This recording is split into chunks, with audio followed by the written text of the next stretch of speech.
Hey guys, Drifter here. Today's video is a health update. The gameplay that you're seeing in the background is all of the extra clips that I had from the Ballista in-depth. These are the earlier games with the Ballista. They're not particularly good, but they're all that I had for the gameplay background. That's not really the point of this video. This video is about me and my health and why I can't remember things and why there are so many spelling errors in in-depth. My health is not particularly good. If you're looking for a feel-good episode for the usually positive kind of content that I put on this channel, then you probably need to leave right now because a lot of what I have to say coming up is rather unpleasant. I'm not dying or anything, but it is just not particularly good. And I discussed, before many of you ask, I discussed all of this with my wife beforehand, and she was comfortable about me making this video and making all this public, so here we go. What's wrong with me? I have depression or dysthymia or major depressive disorder or chronic depression or whatever it is that you want to call it, and I've got it rather bad. I've had this all my life, on and off. You've seen from the suicide video, trying to kill myself as a kid. I'm picked on in middle school a lot and troublesome teenage years. Everybody has that. I went through the what I would probably say is a depressive phase during the Epic Dream series, and it's just something that's kind of come and gone with my whole life, and it's really been coming as of late. That sounds kind of dirty, but it's been very difficult to do anything lately because depression is a very brutal, brooding, overwhelming sort of mental disorder. My mental health has never been particularly good. And the thing about it is that everybody seems to kind of poo-poo on depression, like it's just a non-thing, like it doesnn't matter, or, oh, I'll get in my hamburger and an ice cream and then poof, everything will be fine and normal, and it doesn't really work that way. There are various causes for depression.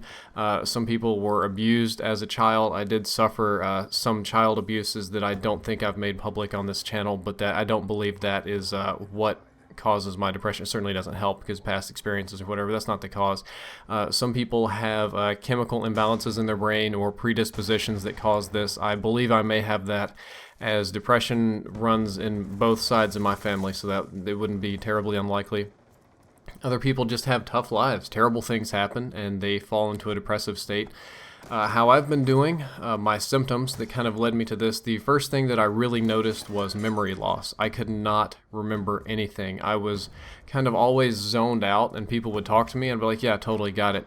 3 seconds later, it's gone. I don't remember anything. Can't remember anything I read. Can't remember anything I wrote. Can't remember what I said. Can't remember what I'm doing. Can't remember anything. Lack of focus. I'm a trained engineer. What I do here on Call of Duty is technical, and I focus on things. That's kind of my deal, is focus and depth, and I just couldn't do it. I just could not pay attention, and I had what I called poor visual acuity. I didn't notice what was going on around me, especially while driving, missing a lot of stop signs and red lights, which is very dangerous. It caused me to drive less over time. That kind of got me to go to seek the medical help route. I had some, we'll say, neurological problems as a child that I thought may had returned. That turned out bunk, and I did very begrudgingly see a psychologist. I've had one singular good experience with a psychologist in my life. That was when I was dealing with the Epic Dream problem. The rest of them have been very, very negative. My mother was, I don't know, I think it's called Munchausen. Like, she had to make sure that her children had diseases and they were special and this sort of thing. So she would take me to child psychologists, and you had some that would say, okay, well, this kid's 7 years old, his parents had a divorce, this is normal for him to be sad.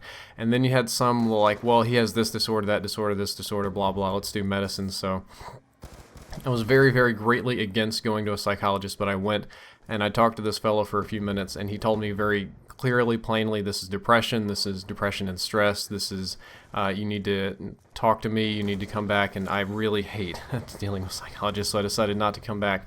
I felt that I was strong enough to overcome this on my own without any help, and when I started digging into the symptoms of depression, I noticed that I fit almost a textbook kind of case. I had a lack of sleep, or a very irregular sleep schedule. Some days, like today, I have only slept 3 hours, and I won't be going to sleep before 24 hours. Other days, I'll sleep 12, 13, 14, 15, and there's not really a pattern for it. Some days lots of sleep, some days not so much. Typically, for me, it's not so much. Very easily fatigued. I would do just a little bit of work and get tired. I was badly out of shape, but it exhausted me. Even just a little bit of brain work, completely exhausting. This one we've talked about in gamer fitness. I would only eat once a day. That started back in college, and what I would do is I was just very, very busy. A lot of homework, got to make videos, got to do this, got a job going on, got a wife to take care of, and there would only be time to eat once a day. I swallowed a dog hair there. And it kind of snowballed into I wasn't hungry but once a day, and then I don't feel like eating because I feel worthless, like I don't deserve the food. That's not a common thought, but I just sit there and think, what have I done today to deserve food? Nothing. I guess I'll eat when I'm really, really hungry and I have to. And then it got worse and worse into 2 days, and then I would eat like twice a day because I had to, because I was with my family or something, and feel just like a huge pig. There was feelings of worthlessness. This is very common for me as an individual. I don't feel like I am worth anything. I know that's you can't use the definition of the thing in the word, but I feel pretty childish, like people pity me, people look down on me, like I'm just kind of sad, like I'm in the bottom 1%, and that my life is pretty pointless or hopeless. This is what got me pretty bad. I would call it extreme nihilism or nihilism. I'm not sure how you pronounce it. I always read it, not speak it. It feels like there's no point in being alive sometimes. Like I am little more than just a very complicated machine or a very unusual structure of atoms that through some bit of happenstance became partially self-aware, and that my decisions are not necessarily my own, but they're the decisions made by electrons, pluses and minuses, spinning around in a very complicated order.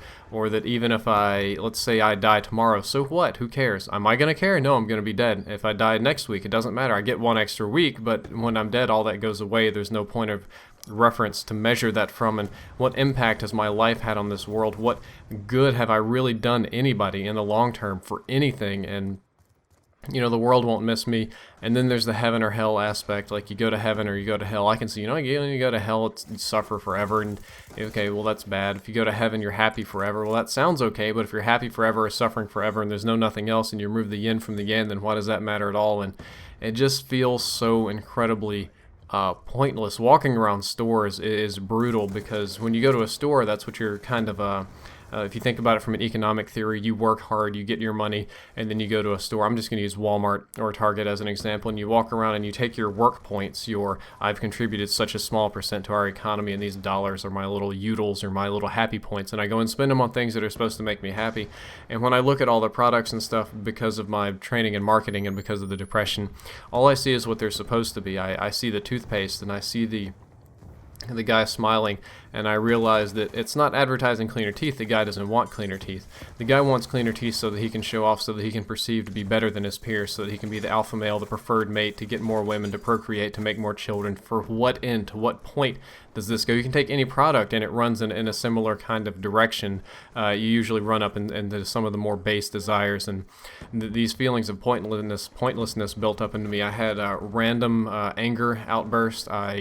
I did not, how would I say it? I did not yell at my wife, but I was very snappy with her, which is very abnormal for me.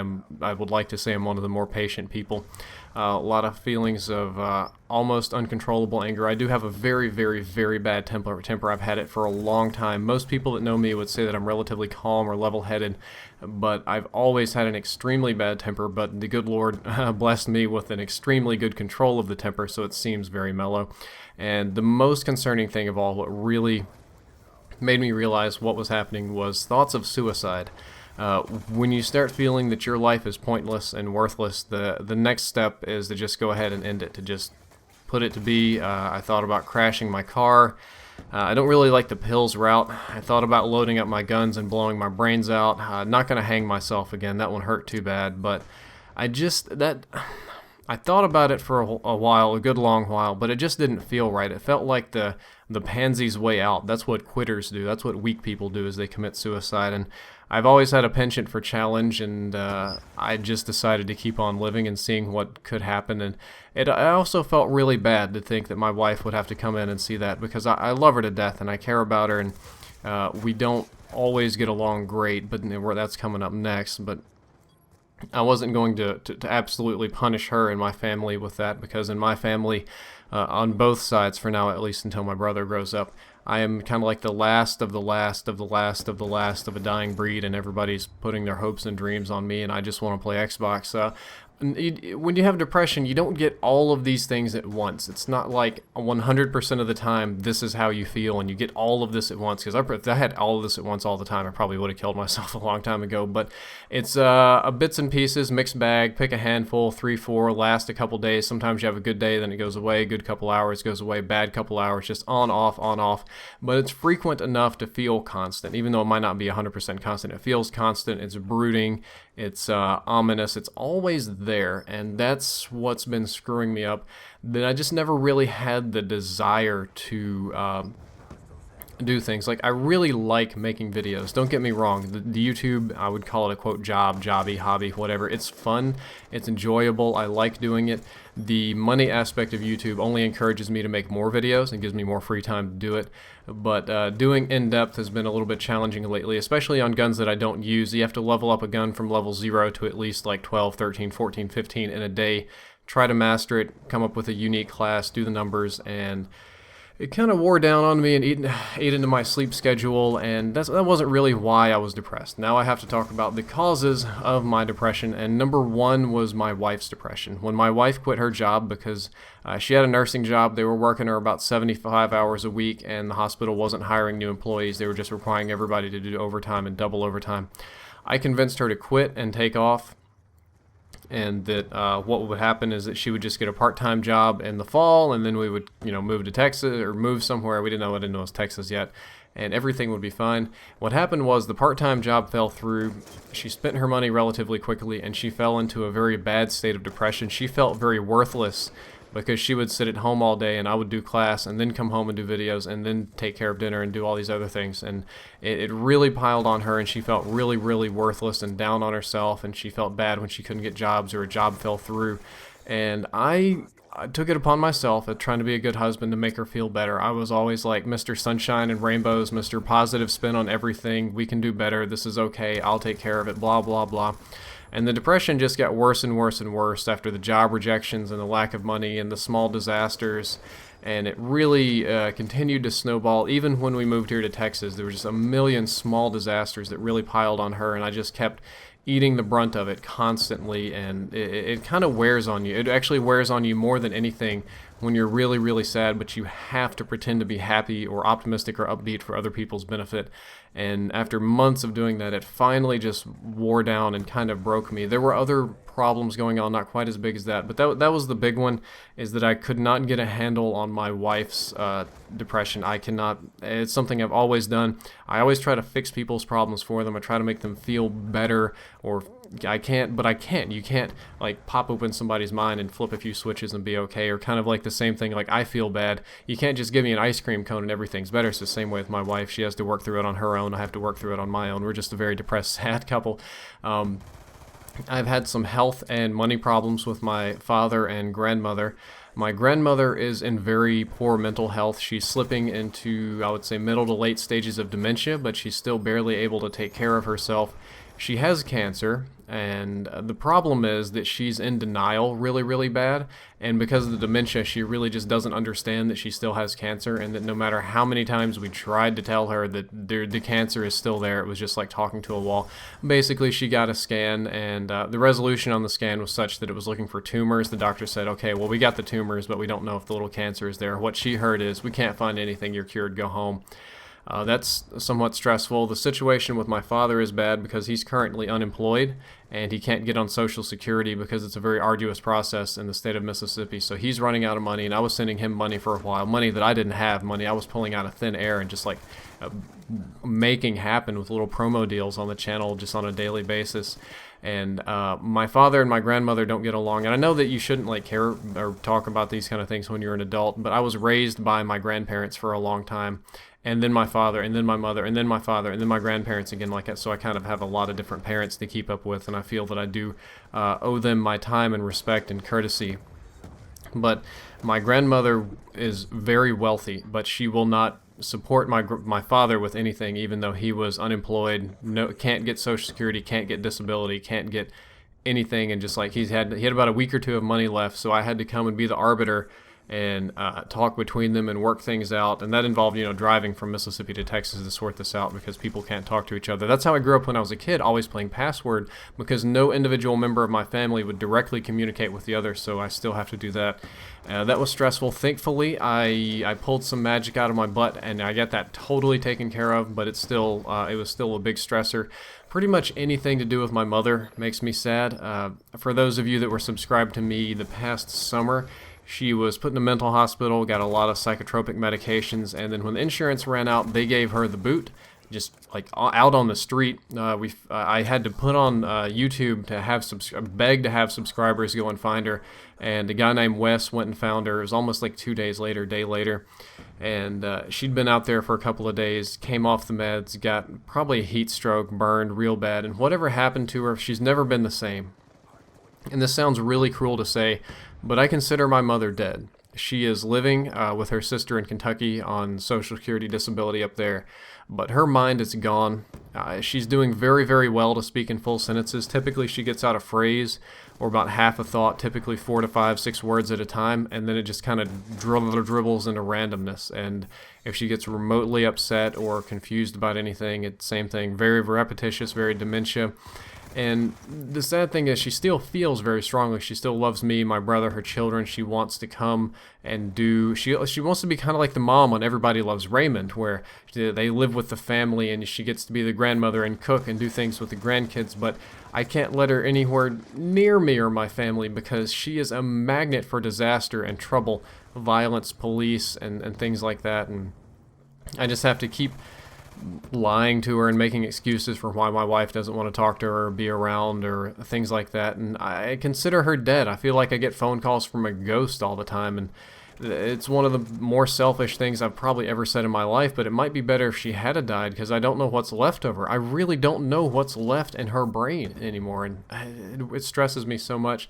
Moving to Texas was a big cause of stress. My wife went earlier, and she left everything with me, but she also left a lot of expectations with me. That everything needed to be packed perfectly, it needed to be done her way, it needed to be moved this day, and we're cutting a lot of things really close, like moving out the same day we have to move in, finishing school the day before, and I, through very little sleep and lots of gamma labs, managed to barely get everything over to Texas, which was a trick in and of itself. But the bigger problem was the expectations of the move were completely different. I grew up very mobile, living with my mom. We didn't do a lot of things legally. So I lived in Mississippi, I lived in Texas, I lived in Kentucky, I lived in Arkansas, maybe bits of Tennessee for a little bit. I moved around a lot in a lot of different places in those states.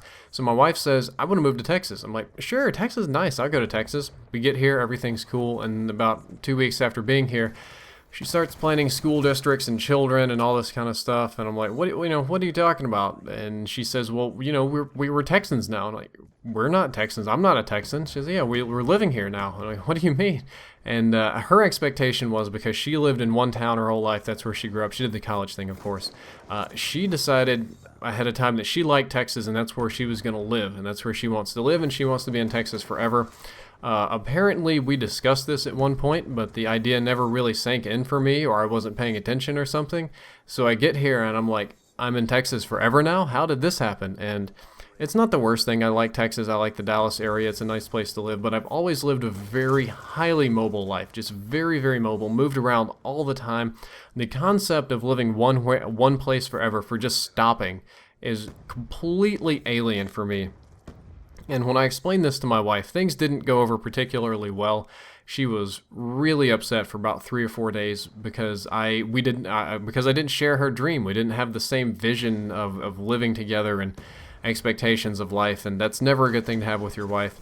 Lastly, the most minor cause of my depression is probably this constant rejection during house hunting. I thought I'm not a rich individual. I'm really not. I don't claim to be. I do pretty middle class. My wife has a nursing job. We're pretty middle class Americans here. And I had some savings. I live pretty frugally. I'm not like drowning in YouTube money here, but I live very frugally. I have relatively few expenses, absolutely no debt. So I had a pretty good little pool of savings, and I was going to put that into getting a house. Well, I don't qualify for a house because I don't have a credit score. Well, I don't qualify to rent a house, actually, because I don't have a credit score, and YouTube isn't a real job, and I can't tell. It's actually illegal for me to tell anybody how much I make because of the contracts that go around. So I just have to give general figures, and landlords don't like general figures very much.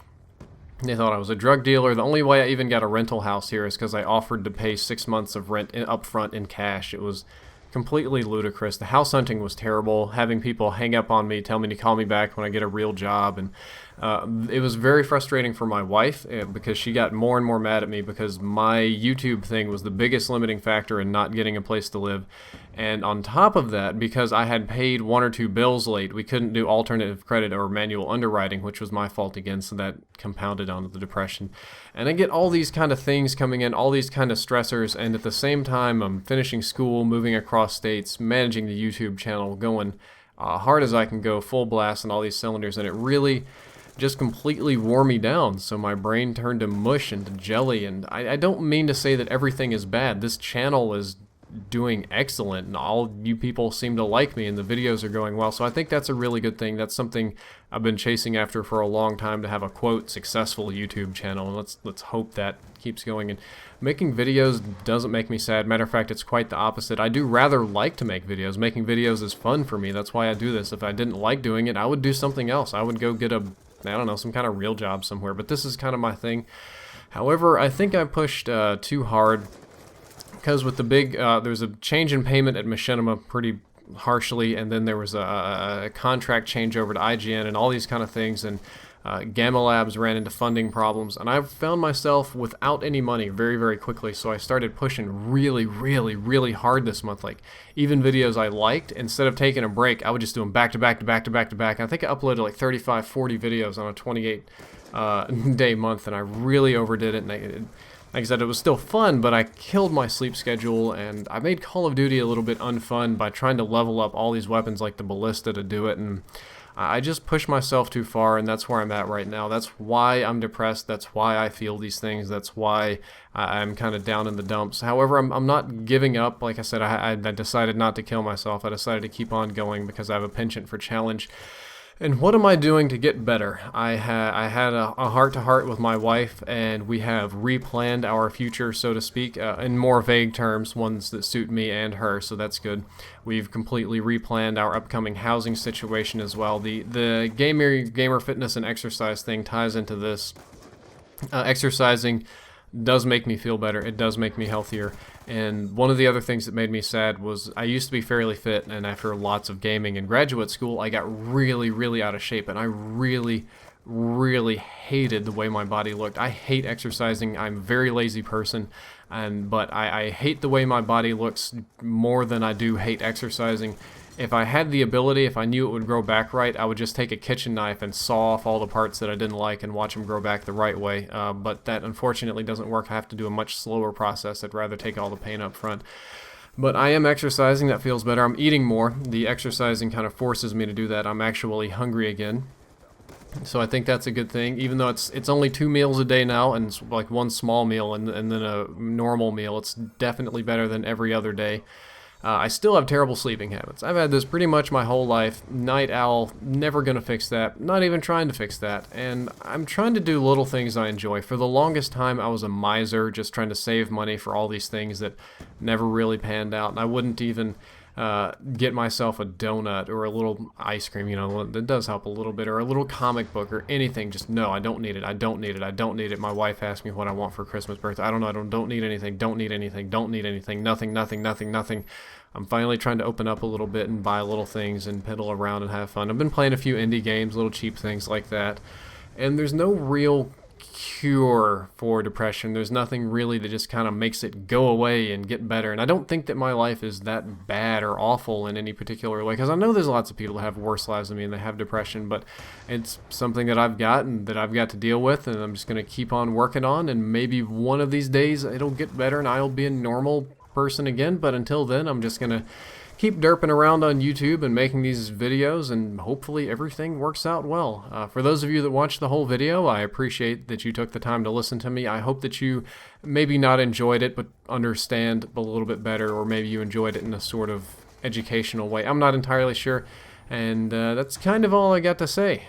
Drifter out.